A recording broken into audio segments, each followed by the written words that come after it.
Je donne la parole à son Excellence Samora Kamara, ministre des Affaires étrangères et de la coopération internationale de Sierra Leone.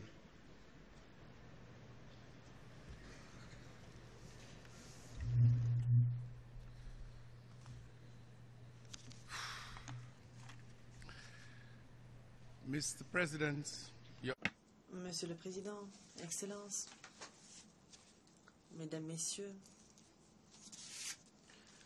je vous transmets aujourd'hui les meilleurs vœux de Son Excellence le Dr Ernest Bai Koroma, président de la République de Sierra Leone et de son peuple assiégé. Le président Koroma regrette de ne pouvoir prendre part personnellement au débat de la 69e session de l'Assemblée générale pour des raisons évidentes. Il m'a donc confié la responsabilité de vous transmettre ce message de sa part. Et je cite: Avant tout propos, je voudrais au nom de ma délégation vous présenter, Monsieur le Président, mes chaleureuses félicitations pour votre élection. Quant à votre prédécesseur, l'ambassadeur John Ash, il mérite nos hommages appuyés et le témoignage de notre gratitude pour la grande contribution qu'il a apportée tout au long de son mandat à la tête de la 68e session de l'Assemblée générale. Nous saluons également le secrétaire général Ban Ki-moon de son rôle constructif et dynamique à la tête de l'organisation. La Sierra Leone se félicite des initiatives visionnaires et louables du secrétaire général sur les questions de l'énergie durable et du changement climatique, entre autres.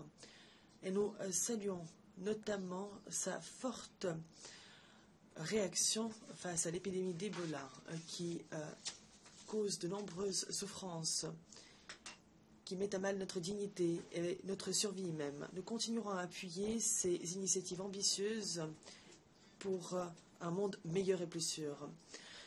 Monsieur le Président, le Sierra Leone salue le choix du thème pour la 69e session de l'Assemblée générale. Nous appelons à un dialogue structuré et à un partenariat mondial accru, avec une coopération renforcée pour la réalisation des objectifs de notre session. La Sierra Leone rappelle qu'il est nécessaire de faire preuve de volonté politique pour réaliser ce qui n'a pas encore été dans le cadre des OMD. Et en tant que président du G7+, la Sierra Leone réaffirme l'appel de ce groupe et du groupe des États fragiles et des États qui se relèvent d'un conflit à appuyer l'objectif 16 du document final du groupe de travail ouvert sur la nécessité d'établir la paix et des institutions capables en tant qu'objectif distinct dans la liste des priorités au titre du programme de développement de l'après 2015. Monsieur le Président, mon pays est en première ligne d'un véritable combat auquel est confrontée notre communauté. Comme je l'ai dit dans mon discours à l'occasion de la réunion du niveau du secrétaire général sur la riposte à apporter à l'épidémie par infection à virus Ebola, cette maladie est une menace inédite, non pas parce qu'il n'y en a pas eu par le passé, mais parce que cette menace a pris une ampleur à laquelle nous n'étions pas préparés. Des communautés autrefois isolées le sont de moins en moins dans notre monde globalisé. Et la mutation des maladies virales telles que Ebola empêche tout isolement. L'épidémie Ebola dans notre région est le premier exemple d'un monde mis à rude épreuve en raison de la faiblesse de ses infrastructures et de ses systèmes de surveillance de la santé publique, alors même que la transmission d'animal à humain et d'humain à humain est aujourd'hui plus rapide pour ce qui est de ces maladies hautement contagieuses. Transmission rendue plus facile par des modes de transport plus rapides, une urbanisation accrue et une densité de population sans précédent entre zones rurales et urbaines, permettant aux populations de se déplacer entre zones rurales et urbaines et à travers les frontières. Nous n'avons pas répondu assez vite à cette nouvelles difficultés, parce que personne n'avait reconnu la conjugaison de ces tendances et la manière dont elles se sont manifestées avec une grande virulence en Afrique de l'Ouest. Nos partenaires internationaux n'ont pas reconnu assez vite la menace que cela représentait pour nous. Et lorsque cela a finalement été fait, la réaction a été naturelle, mais une réaction de peur et de panique qui a conduit à la fermeture des frontières et à l'imposition de restrictions au déplacement tant à mon pays qu'à toute la sous-région. C'est la première fois qu'une épidémie d'Ebola frappe notre région et mon pays, particulièrement la Sierra Leone. Nous étions en train de reconstruire notre infrastructure. Nous mettions en œuvre des politiques pour stimuler la croissance, améliorer notre système de santé et nos indicateurs en matière d'alphabétisation. Nous étions en train de renforcer la paix et de renforcer notre démocratie. Nous contribuons aux missions de maintien de la paix des Nations Unies sur d'autres territoires.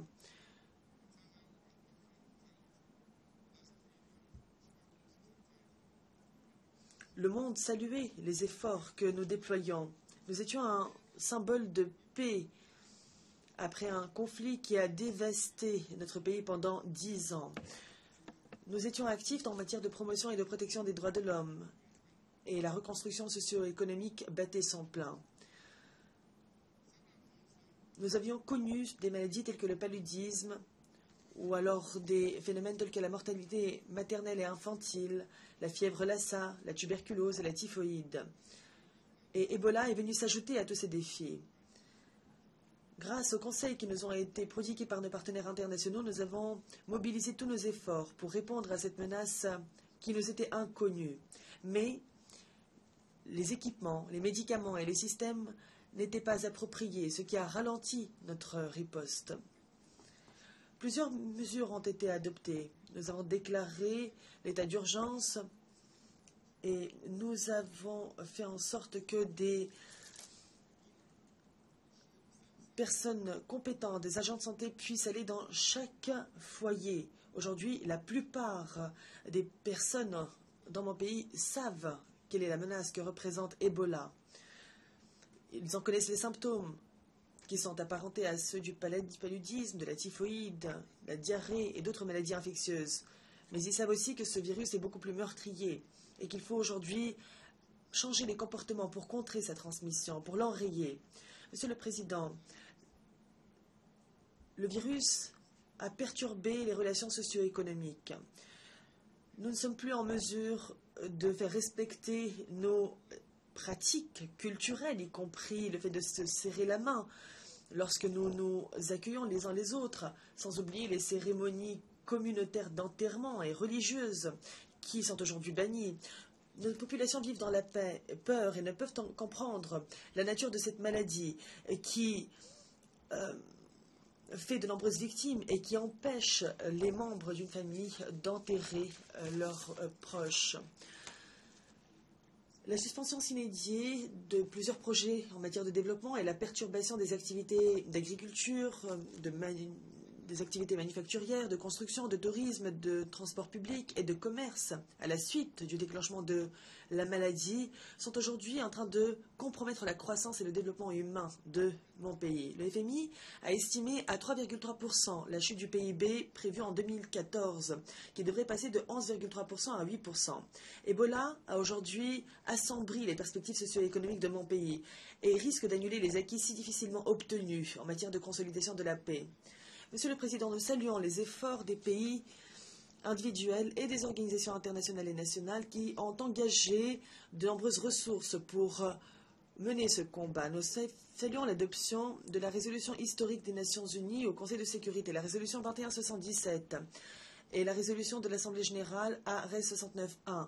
Ces deux résolutions reconnaissent l'épidémie à virus Ebola comme une menace à la paix et à la sécurité internationale. Nous nous félicitons également de l'initiative du secrétaire général qui a mis en place la première mission de santé d'urgence des Nations Unies, la mission des Nations Unies pour l'action d'urgence contre Ebola, afin de mener des efforts concertés et coordonnés pour enrayer et vaincre à terme ce fléau dans la sous-région.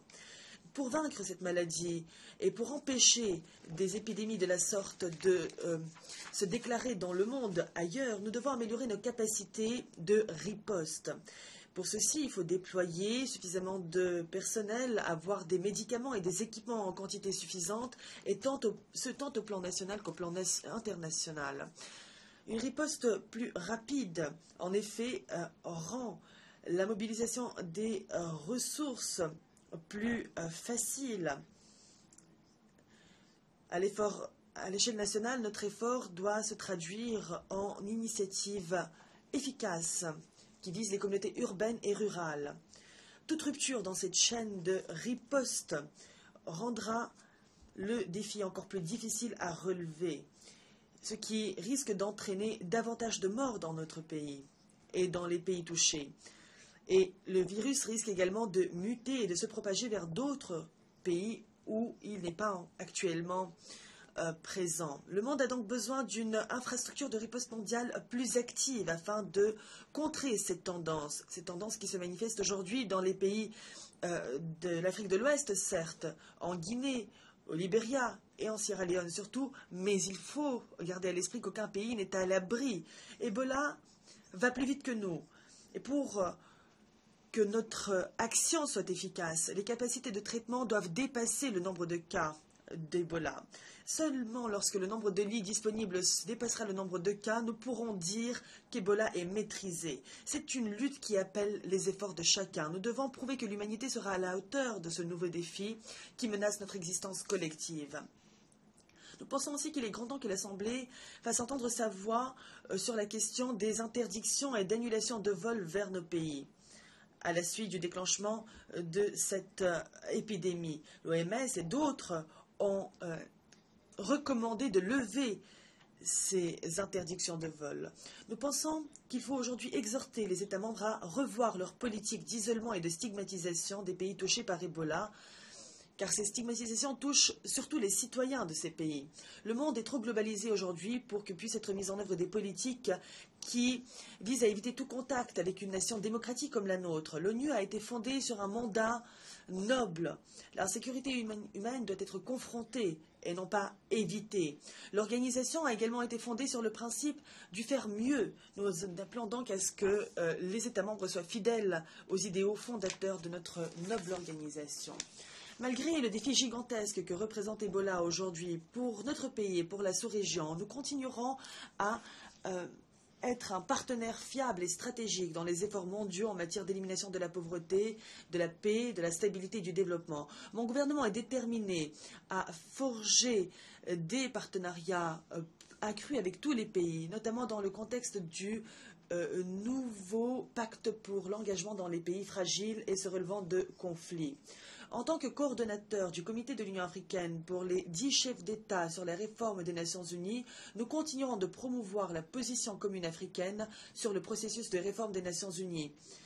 En dialoguant avec les autres groupes intéressés en vue de parvenir à une compréhension commune et à un consensus pour que le Conseil de sécurité soit fort, sans exclusive, uni, transparent et responsable.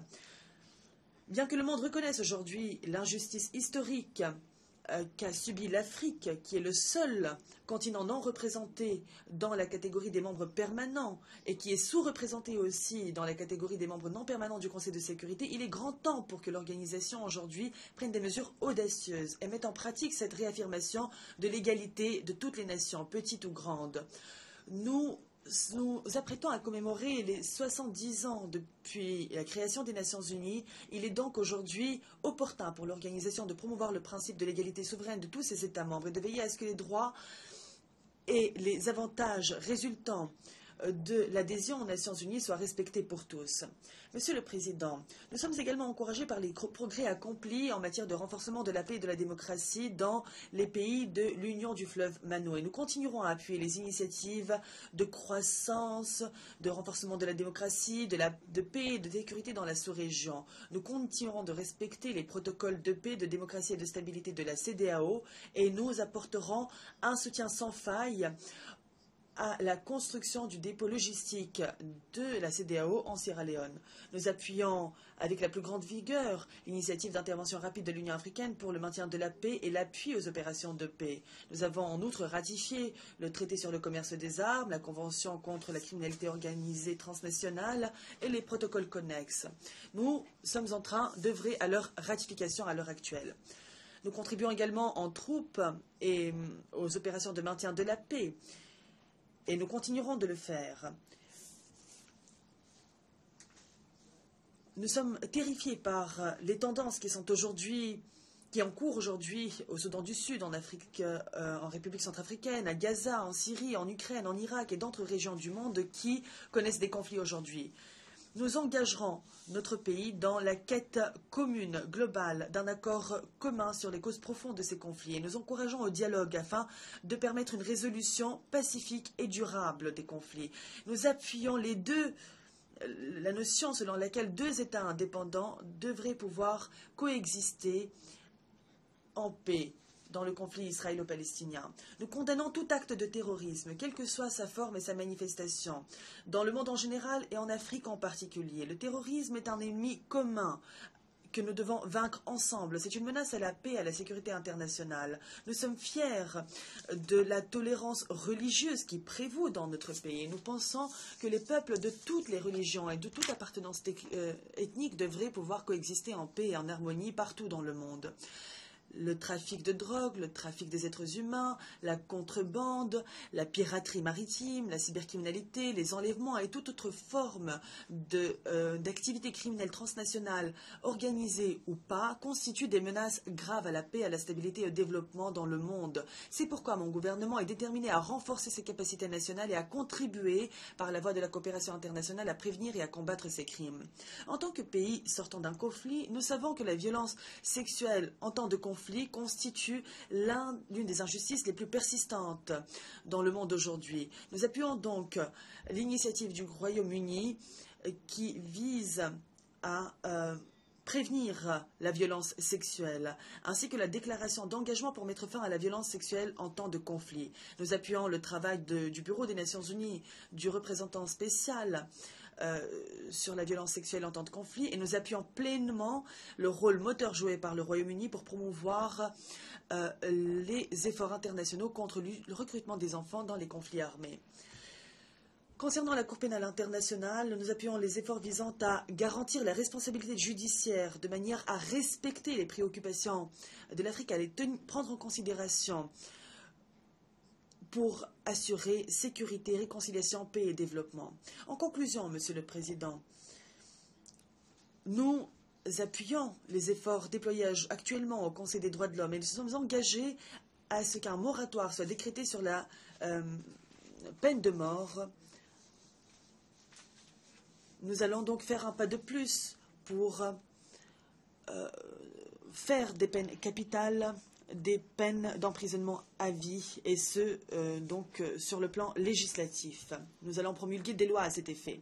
Enfin, Monsieur le Président, nous saluons la communauté internationale pour l'appui apporté à nos efforts, pour que nous puissions répondre à nos aspirations. Nous rappelons au monde que la lutte contre Ebola en Afrique de l'Ouest est une question de vie ou de mort pour l'humanité tout entière. L'OMS a déclaré que l'épidémie était une menace à échelle mondiale, une situation d'urgence globale. C'est pourquoi, aujourd'hui, cette situation d'urgence nécessite une riposte beaucoup plus rapide. Nous pouvons vaincre Ebola. Et comme l'ont déjà noté plusieurs experts, les épidémies futures de cette nature dans le monde pourront également être vaincues si nous rendons plus rapide notre capacité de riposte. Nous devons comprendre que cette épidémie est aujourd'hui très grave et nous pouvons néanmoins la maîtriser. Nos capacités sont aujourd'hui mieux coordonnées pour renforcer les efforts nationaux tout en garantissant la prise en charge nationale. Nous pouvons faire mieux aujourd'hui pour maîtriser cette épidémie. Nous devons faire tout ce qui est en notre pouvoir pour y parvenir, en associant toutes les parties prenantes.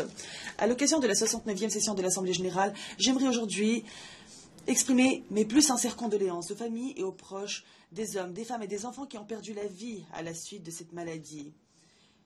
Que Dieu les bénisse et que leur âme repose en paix. Je vous remercie. Je remercie le ministre des Affaires étrangères et de la coopération internationale de Sierra Leone.